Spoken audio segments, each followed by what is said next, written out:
I just recorded a whole video and forgot to hit the audio button. So, March 26th, take 2. Today is March 26th, 2021, and here is the temperature in Crystal, Minnesota.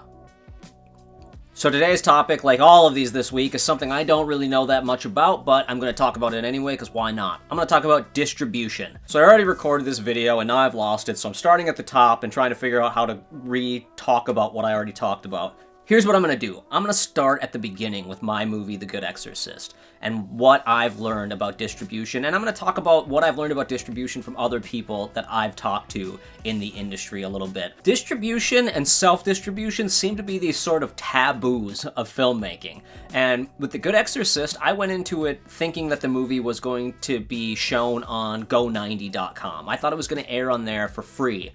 I thought it was going to play on El Rey Network. Because it was airing with Rebel Without a Crew, I assumed it would be sort of a made-for-TV movie. I had tempered my perception and expectation of what this movie was and what it was going to be when it came out from the very beginning, knowing that it was going to be made with Rebel Without a Crew. As the movie came out and Go90 went out of business and El Rey Network screened it, but it just, El Rey Network wasn't that accessible. They lost different things and then eventually went out of business. I really didn't know what to do with The Good Exorcist. I had done bootlegs of the movie and sold those, DVD bootlegs that I sold at Comic-Cons, legitimately bootlegging my own movie. I got the rights back, but I only got partial rights and I'm dealing with El Rey Network, and it becomes a mess of trying to figure out, and there's a lot of legal stuff that goes into distribution that is very, very challenging, especially for creatives like us. It's very challenging for creatives, and I find it extremely challenging, and a lot of people don't talk about numbers and where their movie was, but I found out that kind of doing my own self-distribution, showing it where I could, going to film festivals and talking to people about how they distributed their movie.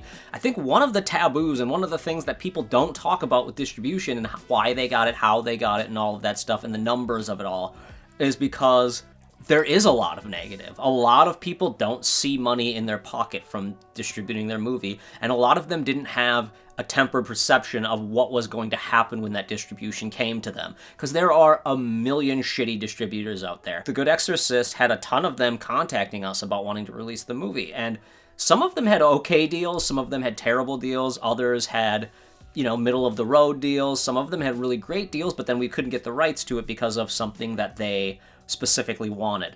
Because The Good Exorcist was never really expected to go anywhere beyond Go90.com, I assumed people would be seeing it on their computers for free online. I didn't really know what to do once it was done, and as I was going to film festivals, I didn't really talk to people. So when we finished Greywood's plot, I was able to discuss more with people where they went, how they did distribution, how they did self-distribution, how they made their own Blu-rays, and then people who actually went on to different distributors, and I got a lot of positive and a lot of negative about almost every single distributor. As I talked to people more and more, one of the things that really became obvious is that no one was making a lot of money off of their movies. And that's just sort of what you have to understand, is it's very hard to make money off of your movies these days, even if you get a distributor.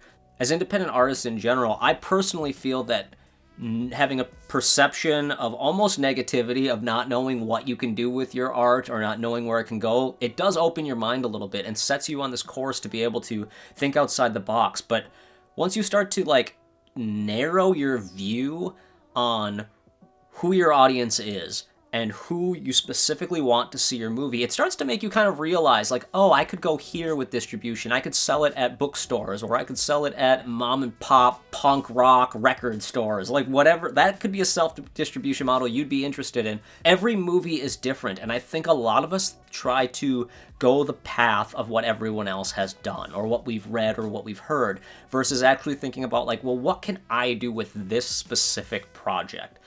There's also this perception that when you get distribution, your movie is going to make you money. They're going to put it in Walmarts, and when you get them in Walmarts, then suddenly you're going to blow up, or something's going to change, or something's going to happen. And from most of the filmmakers I've talked to, that's just not the case. Even when their movie gets in Walmart, it's still an uphill battle to get the next thing made or to make any actual profit off of it. And this is something that I personally really struggle to figure out or even care about.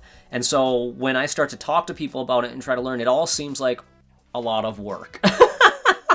And a lot of times I'll talk to someone and they'll say, I really loved this distributor, and then a week later someone will message me and be like, hey man, do not go with the same distributor that this person talked about, even though they don't know that they were talking about the same person. And there are a lot of really great distribution Facebook groups talking about getting scammed by distributors and also how the positives of certain distribution companies or self-distribution.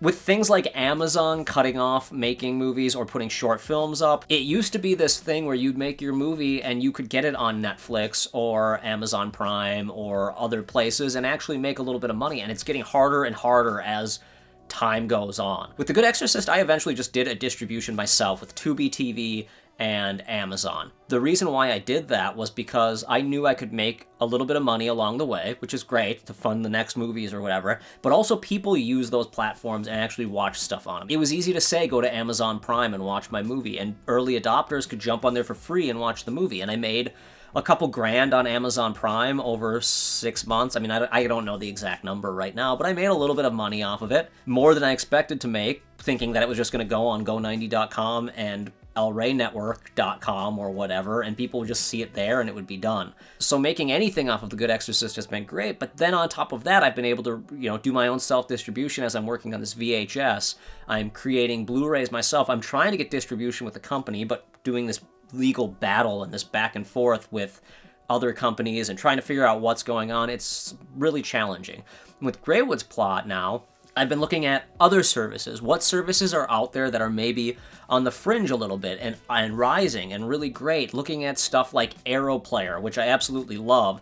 But if you're hearing this, AeroPlayer, that's a hint, hint. But maybe your movie is perfect for Shudder. Maybe your movie is perfect for Netflix or whatever. Finding ways to reach out to them, but also talking to people who have movies on those platforms. I have friends who have movies coming out on Netflix now. How did they do it?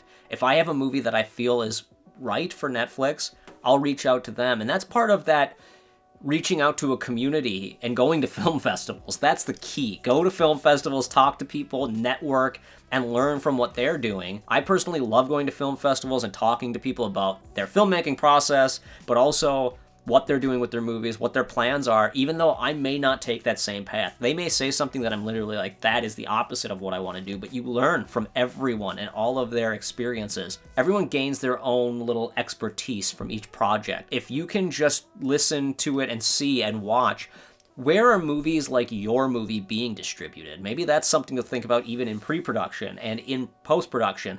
With Greywood's plot, we made the movie black and white. When we sent it out to distributors, they instantly got back to us and were like, we don't want to release a black and white movie. That is marketing hell, and it's a death of an independent film. That's okay that they didn't want it. It sucks because I refuse to make the movie color at this point. I see it killing the sort of artistic expression of the movie, as cheesy as that sounds, so I've wanted to keep the movie black and white. When the distributors reach out and they say, hey, is there any chance you can make this color? My answer isn't no, it's why, but then also explaining why I don't think that's the right way to go with this specific movie, how it just doesn't feel right to me. There is this back and forth. Honestly, leave your comments. If you've done distribution, if you have any idea of how this stuff works, I would love to hear from you in the comments, on Twitter. There's a lot of taboo negativity about distribution. I follow a bunch of different protect yourself style distribution things, how to not fall for the traps of the different distributors, but there's not really a lot of talk about the positives of distributors. Even those distribution companies that are supposed to be terrible, we all know, we've heard about them, or the streaming services that don't pay and all of this stuff. But I'm curious about the ones that did work for you, or the things that you learned that were positive in them, because that stuff doesn't get talked about enough. People hold on to it like a secret, and I don't think it needs to be a secret. I think we can talk about it.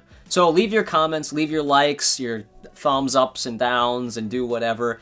But if you have any questions or any comments, please feel free to ask me, because I am trying to learn just as much as you are. And as I come to the end of these videos, I hope I've imparted that onto you, is that I want this conversation between filmmakers to continue, and I hope that it does, and I hope we're all kind of building each other up and trying to learn from each other, even when it comes to selling our movies. This sort of marketing and networking and finding out what you can do with your movie when it's done. So, all right, there's a video. Have a great day. Let's keep kicking ass. Let's do this thing. All of my other ways of wrapping this up. I got to work on Scumbag a little bit, so I'm going to go, and I'm actually going to be thinking about what I hope to do with Scumbag 1.0 and 2.0 moving forward, because I have no idea. So if you have any ideas, please let me know. All right, until tomorrow. Bye.